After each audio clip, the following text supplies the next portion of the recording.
20th century, it started a process of modernizing. So it started to look west. Well, these policies that started back in 1839, which is part of the reorganization of the Tanzimat movement, which culminated in 1876 with the constitutional monarchy, though it only lasted for a couple of years. But the idea was that for the first time, minorities in the Ottoman Empire, be it Jewish, Armenian, Greek, were able to participate more in the political side of the running of governments. Prior to this, the Ottoman Empire had a millet system, and what this meant was that basically the head of your community, be it, so if you're part of the Jewish community, it was the chief rabbi, or it would be the Greek patriarch. They were the funnels that you went through to get your various things resolved. And these mahalles, these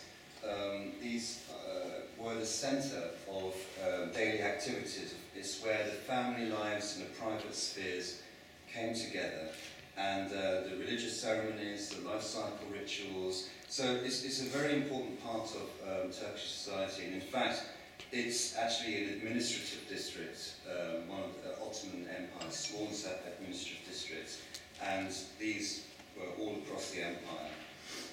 In fact, today, if Turks sort of meet each other, depending on where they are, where they're from, they may even ask some of these questions. Nerelisin, where are you from? Memleket neresi? So what nation? I find that particularly interesting. What nation are you from? I think a lot of these sort of harken back to an identity to somewhere else, especially Istanbul. As you see, so many of Istanbul's current population, a lot of them, the population there currently are from migrant communities that came from rural Anatolia. So at the city scale, Istanbul, around the turn of the 20th century, still remained a regional power. It was, and it still had a very romantic part of it, that it inspired a lot of literature, some of it quite bad. But it was part of the Orientalism movement, and even in architecture, which was a lot of early architects such as Le Corbusier, who travelled around the Balkans and in Istanbul, and he was very much influenced by its vernacular architecture. So in the effort to modernise, the Ottoman administrators sent their gifted students, engineering and architecture students, to universities in Paris and in Berlin to learn architecture. So they came back with new ideas, especially when it came to state building, official buildings.